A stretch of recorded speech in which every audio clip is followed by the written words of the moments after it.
அஸ்ஸலாமு அலைக்கும். மீண்டும் மாலை நேரத்துக்கான மிக முக்கியமான சில தகவல்களோடு தான் வந்திருக்கேன். வீடியோவை கடைசி வரைக்கும் பாருங்கள். தெரியாத நண்பர்களுக்கு மறக்காமல் ஷேர் பண்ணுங்கள். வீடியோ பிடிச்சிருந்தா ஒரு லைக் பண்ணுங்கள், சப்ஸ்கிரைப் பண்ணுங்கள். மறக்காமல் பெல் பட்டனை ஆல் செலக்ட் பண்ணுங்கள். அப்போ தான் நான் போடுற ஒவ்வொரு தகவலும் உங்களுக்கு நோட்டிஃபிகேஷன் மூலம் கிடைக்கும். பல முக்கியமான தகவல்கள் இன்றைய வீடியோவில் அடங்கியிருக்குது. தயவு செய்து இன்னைக்காவது வீடியோவை ஃபுல்லாக பாருங்கள்.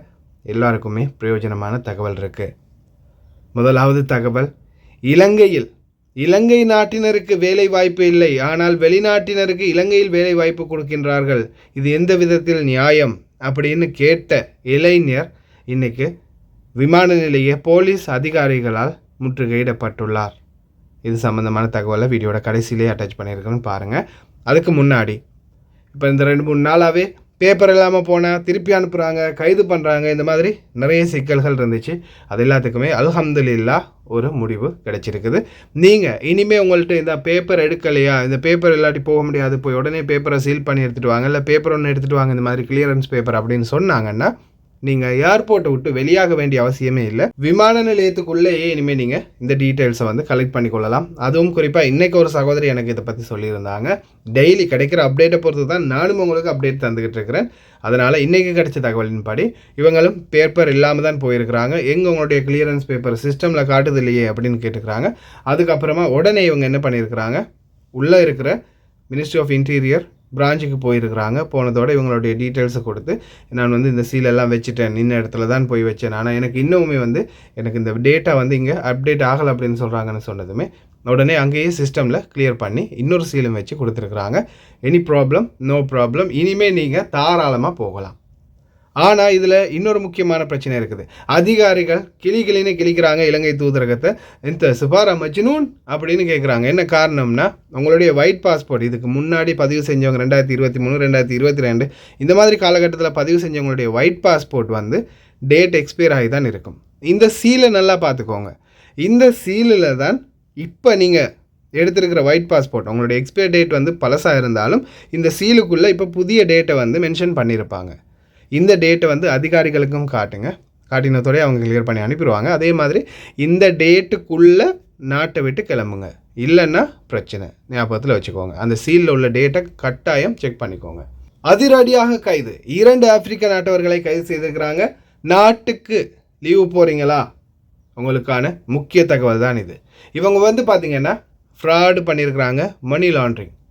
ஒன்று நாட்டுக்கு பணம் அனுப்புறது, இன்னொன்று டாலர்கள் குறைந்த விலையில் மாற்றி கொடுக்குறேன் அப்படின்னு சொல்லி டாலர் கரன்சிகள், போலியான கரன்சிகளை கொடுத்து ஏமாற்றி இருக்கிறாங்க. இப்போ நிறைய பேர் நாட்டுக்கு போகிறதுக்கு ரெடியாகும் போது நாட்டு பணம் மாற்றிட்டு போக பார்ப்போம். அப்படி இல்லைன்னா டினார் இல்லாட்டியும் டாலரில் கொண்டு போகிறதுக்காக முயற்சி பண்ணுவோம். அதே மாதிரி இன்றைக்கு வரைக்கும் இந்த ஊண்டியலில் பணம் போடுறவங்க நிறைய பேர் இருந்துக்கிட்டு தான் இருக்கிறீங்க. ஊண்டியல் வியாபாரிகளே நீங்களும் கவனமாக இருங்க. பிடிச்சாங்க கடைசியில் மணி லாண்ட்ரிங் கேஸில் உள்ள தூக்கி போட்டுருவாங்க.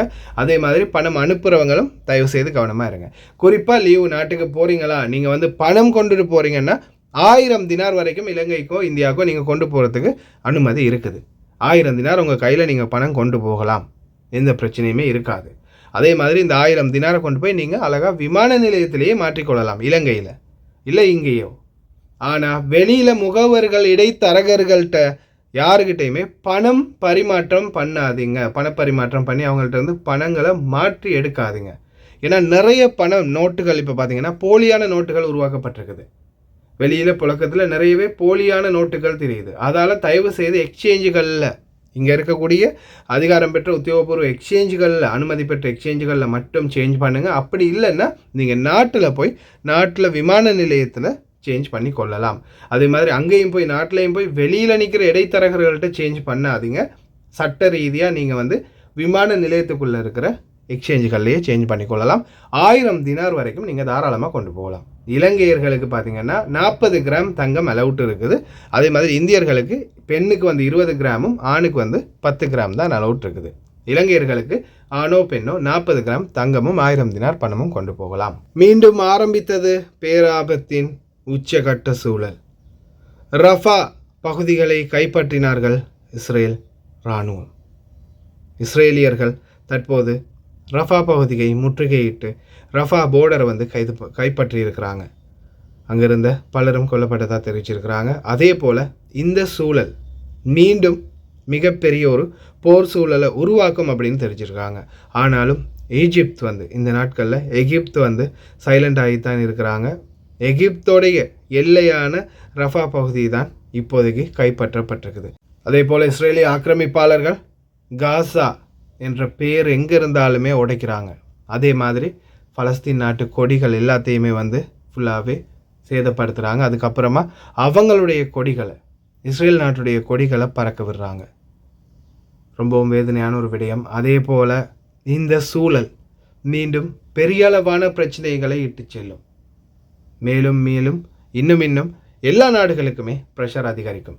இப்போ ரீசெண்டாக ரஃபாக்கு பார்த்திங்கன்னா அதிக வைத்திய அதிகாரிகள் மற்றும் உதவியாளர்கள் சென்றிருந்தாங்க. அனைவருமே பார்த்திங்கன்னா வேறு நாடுகள்லேருந்து, வெளிநாடுகள்லேருந்து ஸ்பெஷலிஸ்ட் மருத்துவர்கள், அதே மாதிரி இந்த சமூக சேவகர்கள் குழு இந்த நாட்டில் இருந்து, குவைத்திலிருந்து உடனடியாக பார்த்திங்கன்னா ரஃபா பகுதிகளுக்கு சென்று அவங்களால முடிந்த அனைத்து உதவிகளையும் செய்து வந்தாங்க. மருத்துவ உதவி, உணவு வசதி, அது மட்டும் இல்லாமல் சில சத்திர சிகிச்சைகள், மகப்பேற்று, குழந்தை பெறுவதிலேருந்து என்ன தேவையோ அந்த எல்லா வசதிகளையும் ஏற்படுத்தி கொடுத்துட்டு உண்மையிலே ஒரு பெரிய ஒரு உதவியாக இருந்தாங்க. ஆனால் இன்றைக்கி வேதனையோடையும் கவலையோடையும் அந்த நாட்டிலிருந்து, ரஃபாவிலிருந்து இஸ்ரேல் பலஸ்தீனுடைய பிரச்சனையால் தற்போது ரஃபா பகுதிகளை கைப்பற்றிட்டாங்க என்பதால் அங்கேருந்து வெளியாகிறாங்க மிகவும் வேதனையோடு. அந்த போர் சூழல்லையும் தங்களை பற்றி கூட கவலைப்படாமல் மக்களுக்காக சேவை செய்ய போன இந்த சேவகர்கள் அனைவருக்கும் எங்களுடைய மனமார்ந்த நன்றிகள். அதே போல் அவங்களுடைய சேவையை தொடர்ந்தும் பண்ண முடியாமல் போயிடுச்சு அப்படின்ற அந்த வேதனை பலருடைய முகங்களிலும் தெரிஞ்சது. அதே மாதிரி பலருமே அழுது கொண்டே தான் அந்த இடத்த விட்டு விடைபெறுறாங்க. எல்லாம் வல்ல இறைவன் அனைவரையும் பாதுகாக்கட்டும். முடிஞ்ச வரைக்கும் பிரார்த்தனை பண்ணுங்கள். தோஹாவில் இருக்கக்கூடிய, கத்தார் கேபிட்டல் தோஹாவில் இருக்கக்கூடிய ஒரு ஹோட்டலில் காசா ரஃபாக்கு சப்போர்ட் பண்ணுறதா ஒரு பார்ட்டி நடக்குது. ஹஸ்பி அல்லாஹு நிஅமல் வக்கீல்.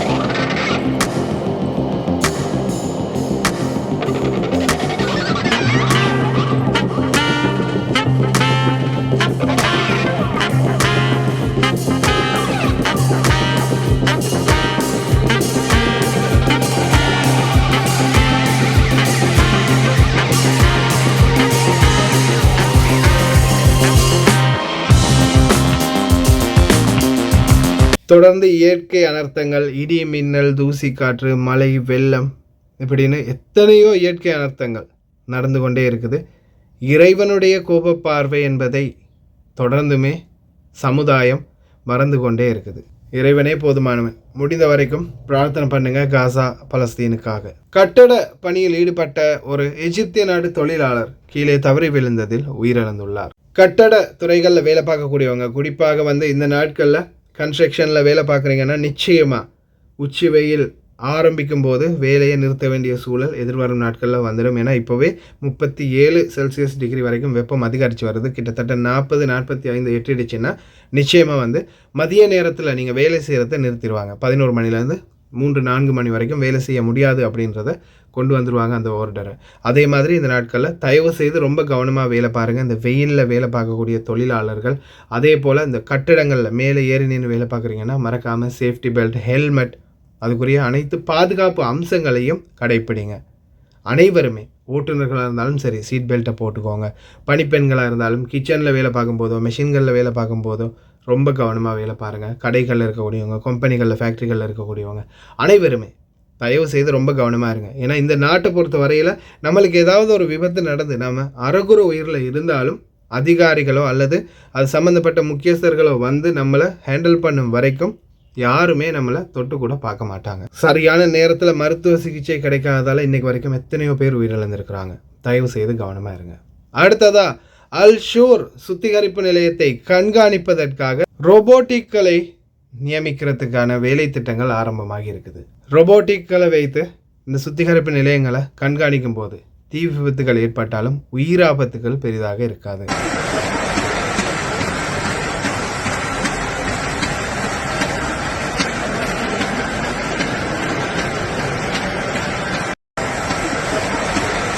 அடுத்ததாக இன்னொரு மிக முக்கியமான தகவல். இஸ்லாமியர்களாக இருந்தாலும் ஒரு சிலருக்கு குர்ஆன் ஆயத்துக்களை பற்றி தெரியாது. அதே போல் குர்ஆன் ஆயத்துன்றது குர்ஆனுடைய ஆயத்து வந்து பார்த்திங்கன்னா அரபி மொழியில் இருக்குது. அதே மாதிரி தான் இப்போ சாதாரண ஒரு பேப்பர் நம்ம ஜெரீதா அப்படின்னு சொல்லக்கூடிய அந்த பேப்பரை எடுத்தாலும் கூட அதுலேயுமே வந்து அரபு மொழியில் தான் எழுத்துக்கள் இருக்கும். சில நேரங்கள் அது நம்மளுக்கு சாதாரணமாக ஒரு அரபு எழுத்தா இல்லை குர்ஆன் ஆயத்துக்கள் அப்படின்றது கூட தெரியாமல் போயிடும். இப்போ பார்த்திங்கன்னா ஒரு ஆசிரியர் ஒருவர் குர்ஆன் எழுத்துக்கள் நிரம்பிய ஒரு அட்டையை வந்து கிழித்து குப்பையில் போட்டிருக்கிறார். இது சம்மந்தமாக சிலர் வந்து அவருக்கு எதிராக நடவடிக்கை எடுக்குமாறு சொல்லியிருக்கிறாங்க. இதே மாதிரி படித்த மட்டங்கள் இருக்கிறவங்களுக்கே தெரியாமல் இருக்கும்போது பாமர மக்கள் சிலருக்கு வந்து தெரியாமல் கூட போயிடலாம். ஏதாவது ஒரு பேப்பர் எடுத்து துடைக்கிறதா இருந்தாலும் சரி, அல்லது ஒரு போர்டை கிழிச்சு குப்பையாடுறதா இருந்தாலும் சரி, பக்கத்தில் யாராவது இருந்தாங்கன்னா இது குர்ஆன் எழுத்தா இல்லையான்றது கொஞ்சம் கேட்டுக்கிறது உங்களுக்கு நல்லது. குவைத்துடைய கடலோர காவல் படை அதிரடி சோதனைகளை ஆரம்பிச்சிருக்கிறாங்க. கடல் தொழிலாளர்கள், போட் பராமரிப்பாளர்களே உங்களுடைய முக்கிய கவனத்துக்கு.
அதில் இன்னொரு முக்கியமான காரணமும் இருக்குது. இப்போதைக்கு கடல் எல்லைகளில் அதிகமான ஈராக்கியர்கள் வந்து கடல் எல்லைகளில், குவைத்துடைய கடல் எல்லைகளில் சுபைதி மீன்களை வந்து பிடிச்சிட்டு போகிறாங்க.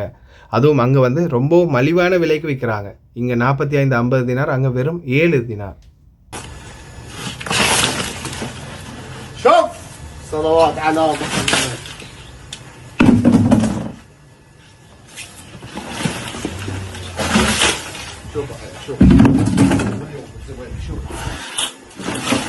شوفوا مع الفار عبد الله، شوفوا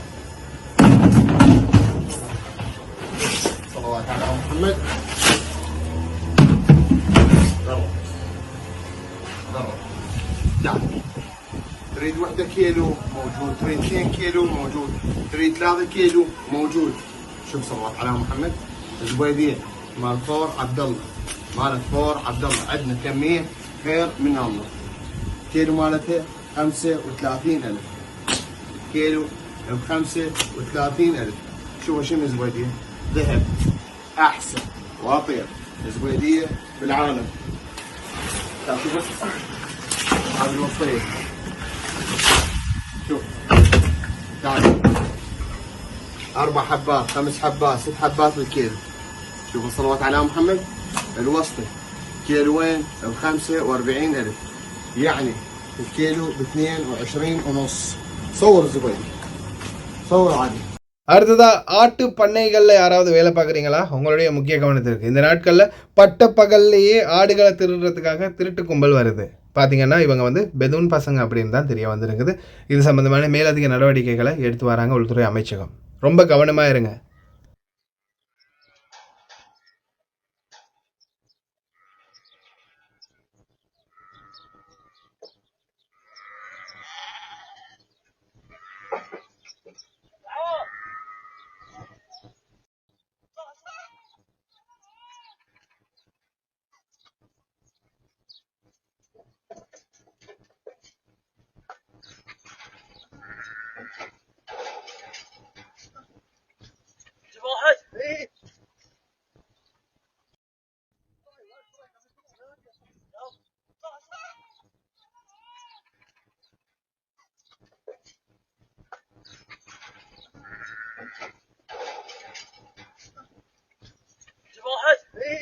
அதிகமான விமர்சனங்களை பெற ஆரம்பிச்சிருக்குது இந்த நடைபாதை. உங்களுக்கு தெரியும், இப்போ நான் போட்டு காட்டியிருப்பேன் ரீசெண்டாக. அந்த நடைபாதைக்கு பார்த்திங்கன்னா நடுவில் மரம் ஒன்று இருக்குது. அந்த மரங்களை கிளியர் பண்ணி நேராக போகிறதுக்கு வைக்காமல் ஃபோகத்தஹத் யூட்டேன் அடிக்கிறதுக்கு வச்சுருக்கிறாங்க. இது சம்மந்தமான விமர்சனங்கள் இப்போ அதிகமாக பரவி வருது. இப்போ நடைபாதை இருக்குது, ஆனால் போகிறதுக்கு வழி இல்லை. ஆனால் அதை ரோட்டை சுற்றி தான் போகணும். அந்த ரோட்டை சுற்றி போகும்போது ஏதாவது வாகன விபத்து ஏற்பட்டால் கடைசியில் அது பாதசாரி மேலேயே குற்றத்தை போட்டு கேஸை முடிச்சிருவாங்க. நாட்டின் நிலைமை மிக மோசமாக போய்கொண்டு இருக்கிறது. குவைத்திகளே குமுறலில் இருக்கிறாங்க. வெளிநாட்டவர்களாகிய நம்மளுடைய நிலை எதிர்வரும் காலங்களில் என்னவாக போகுதுன்னு தெரியல. ஓமான் நாட்டிலேருந்து மின்சாரம் கொடுக்க போகிறாங்க. மின்சாரம் மட்டும் இல்லாமல் எங்களுக்கு கொஞ்சம் குடிக்கிறதுக்கு தண்ணியும் அதோடு சேர்த்து ரோடெல்லாம் ரொம்ப டேமேஜ் ஆகிருக்குது, அதையும் கொஞ்சம் செஞ்சு கொடுத்தீங்கன்னா சிறப்பாக இருக்கும். 350 ميجا واط حق الكويت والله الله يجزاكم خير. بس بعد احنا عشمنا فيكم كبير. لو بعد شوية ماي تدرون بعد 6 و7 و8 عندنا موت.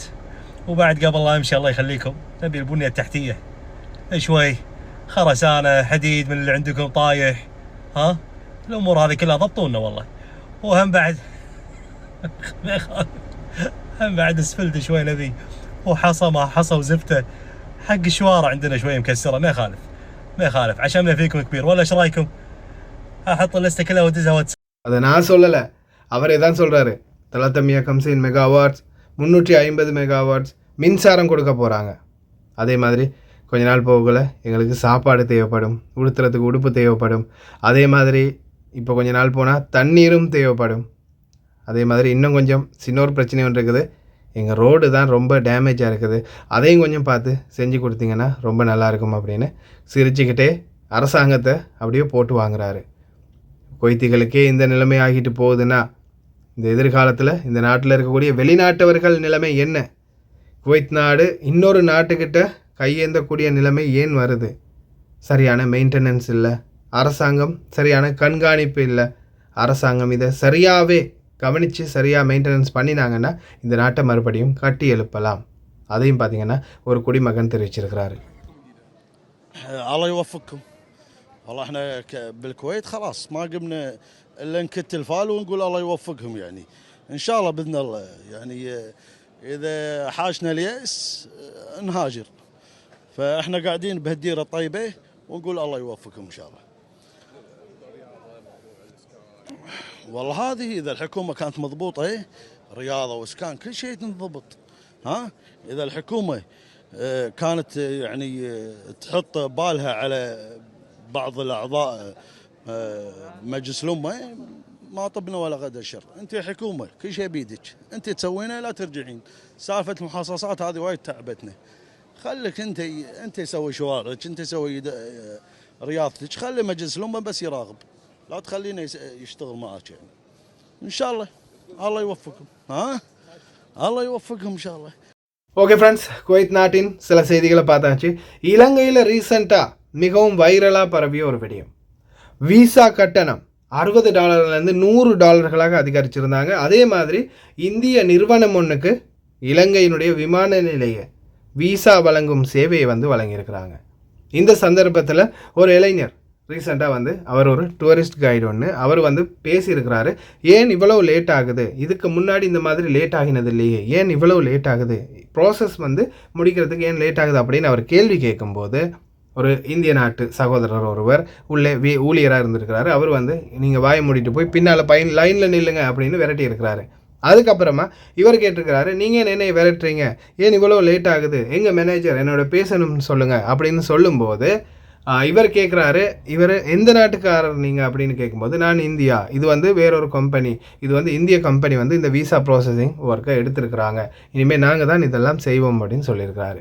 அதுக்கப்புறமா தான் இவர் கேட்குறாரு, இந்த நாட்டில் படித்த இளைஞர்கள் யுவதிகள் இருக்கும்போது ஏன் இந்திய நிறுவனத்துக்கு நீங்கள் இந்த விமான நிலையத்தை கொடுக்கணும்? இந்த விசா ப்ராசஸிங் செய்கிறதுக்கு ஒரு 10 அதிகாரிகளை நம்மளுடைய நாட்டில் இருக்கக்கூடிய படித்த எத்தனையோ பட்டம் பெற்ற அதிகாரிகள், எத்தனையோ பேர் வேலை இல்லாமல் இருக்கக்கூடிய இளைஞர்கள் இருக்கிறாங்க, அவங்களிடம் ஒப்படைக்க முடியாதா? இது பார்த்திங்கன்னா நாடு சம்மந்தப்பட்ட பிரச்சனை இல்லை, இந்தியா இலங்கை சம்மந்தப்பட்ட பிரச்சனை இல்லை, இது எங்களுடைய நாட்டுக்குள்ள அரசாங்கம் ஏன் படித்து பட்டம் பெற்ற எத்தனையோ இளைஞர் யுவதிகள் இருக்கும்போது வெளிநாடுகளில் உள்ள நிறுவனங்களுக்கு இந்த விசா வழங்கும் சேவையை வழங்கணும்? ஏன் இது அரசாங்கத்தால் எடுத்து நடத்த முடியல அப்படின்ற ஒரு கேள்வியை தான் கேட்டிருக்கிறாரு. මේ රටේ තරුණ තරුණියෝ රැකිය රස්සා නැති එහෙම තරුණ තරුණියෝ රටක ඉන්නකොට ඒ තරුණ තරුණියන්ගෙන් ප්‍රයෝජනයක් ගන්න නැතුව මේ වීසා අනුකුත් කිරීම වගේ තාමත්ම සංකීර්ණ ප්‍රොසෙස් එකක් විදේශීය සමාගමකට විකුණලා රටේ ඩොලර් මිලියන ගාණක් විදේශ සමාගමකට යන එක ගැන කතා කරමු. මට මේ අද මේ කටුනායක ගුවන්තොටුපළ පොලිසියෙන් එන්න කියලා තියෙනවා ප්‍රකාශයක් දෙන්න. ඉතින් මං හිතනවා ඔබතුමාලා සියලු දෙනාම විශේෂයෙන්ම තරුණ තරුණියෝ මේ රටේ මාත් එක්ක ඉඳී කියලා. ඒ වගේම මේ සමාජ මාධ්‍යවල යනවා නිතරම මේ මම කිසිම දේශපාලන පක්ෂයක සමාජිකයෙක් එහෙම කියලා මේක මේ ජාත්‍යන්තර බලවේගයක් කියලා. ඒ වගේම සංචාරක ව්‍යාපාරය අධේරමත් කරන්න කරපු කටයුත්තක් කියලා. පළවෙනියටම කියන්න ඕනේ මම මේ රටේ සියලුම දේශපාලන පක්ෂ වලට ඡන්ද දීපු කෙනෙක් මේ ඔබතුමාලා වගේම. ඉතින් ඒ ගැන කලකිරීමකින් ඉන්න පුද්ගලයෙක් මම. ඒ වගේම නීතිවේදියෙකුත් සංචාරක ව්‍යාපාරයෙන් නිරතන ව්‍යාපාරිකයෙක් විදිහට මට මේ ගැන කතා කරන්න අයිතියක් තියෙනවා. ආණ්ඩුක්‍රම ව්‍යවස්ථාවෙම දීලා තියෙන අයිතිය තමයි මම එදා ප්‍රකාශ කරේ. හැබැයි රට වෙනුවෙන් කතා කරන්න ගිහලා මේ අද වෙච්ච සිද්ධිය ගැන සම්බන්ධව මොකද ඔබතුමා හිතන්නේ? ඇත්තටම ඉතින් කනගාටුදායකයි මේ රටේ ඉති යුක්තිය ඉටු වෙන හැටි තමයි මේ. ඉතින් මේ වගේ රටේ ජනතාව වෙනුවෙන් කතා කරපු මමද මෙතන ඉන්න ඕනේ එහෙම නැත්නම් මේ වගේ තීන්දුව ගත්ත කට්ටියද මෙතන ඉන්න ඕනේ කියන එක ඔබතුමාලා ඉතින් තීරණය කරන්නේ. මම ලංකාවේ පුරවැසියෙක්. ඒක පළවෙනියටම කියන්න ඕනේ. ඉතින් අද තායිලන්තේ කොතනද ඉන්නේ අද අපි කොතනද ඉන්නේ කියලා හිත ගුවන්තොටුපළට ආවම ගුවන්තොටුපළේ වීසා පාර්ලිමේන්තුවට ගියාම මේ ඉන්දියන් කට්ටිය ලංකාවේ කට්ටියගේ වීසා ප්‍රොසෙස් එක කරනවා. ඉතින් අන්න එතනදී තමයි මේ ආවේගය ඇත්තටම ආවේ එළියට ආවේ. හිතලා බලන්න ඔබතුමාලා ඉතින් අපි කොතනද ඉන්නේ කියන එක.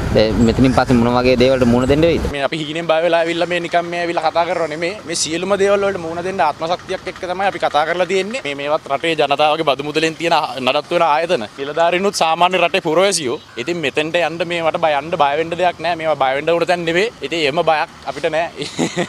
அவருடைய கேள்வி வந்து நியாயமானது, அவருடைய வழி வந்து நியாயமானது.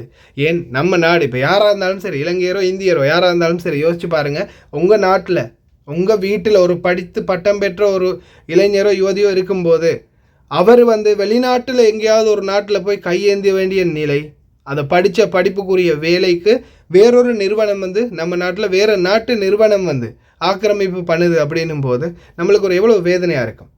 இதே மாதிரி இலங்கையில் எத்தனையோ பேர் படித்து பட்டம் பெற்றவங்க, இன்றைக்கி எத்தனையோ பேர் நல்லா படித்து டீச்சர் ஆகிற கிரேட்டில் இருக்கிறவங்க, எத்தனையோ அதிகாரிகளாக இருக்கக்கூடிய கிரேட்டில் இருக்கிறவங்க, இன்றைக்கி எத்தனையோ சகோதரிகள் வந்து இந்த நாட்டில் பாத்திரம் கழுவுறாங்க, பணிப்பெண்ணாக வந்திருக்கிறாங்க. ஏன் நாட்டுடைய சூழல் அந்த மாதிரி இருக்குது. இது அனைத்துக்குமே காரணம் இலங்கையினுடைய அரசியல்வாதிகள். புதிய அரசியல் மாற்றம் வரலன்னா நிச்சயமாக நம்மளுடைய எதிர்கால சந்ததிகளும் இதே நிலை தான். இன்றைக்கி எதிர்த்து குரல் கேட்ட அந்த இளைஞரையும் கைது பண்ணுறதுக்கான முயற்சிகள் நடக்குது. ஓகே ஃப்ரெண்ட்ஸ், சிந்திச்சு செயல்பாடுங்க எந்த நாட்டவர்களாக இருந்தாலும். கடைசி வரைக்கும் பார்த்த எல்லாருக்குமே ரொம்ப நன்றி. தெரியாத நண்பர்களுக்கு மறக்காமல் ஷேர் பண்ணுங்கள். வீடியோ பிடிச்சிருந்தால் ஒரு லைக் பண்ணுங்கள், சப்ஸ்கிரைப் பண்ணுங்கள்.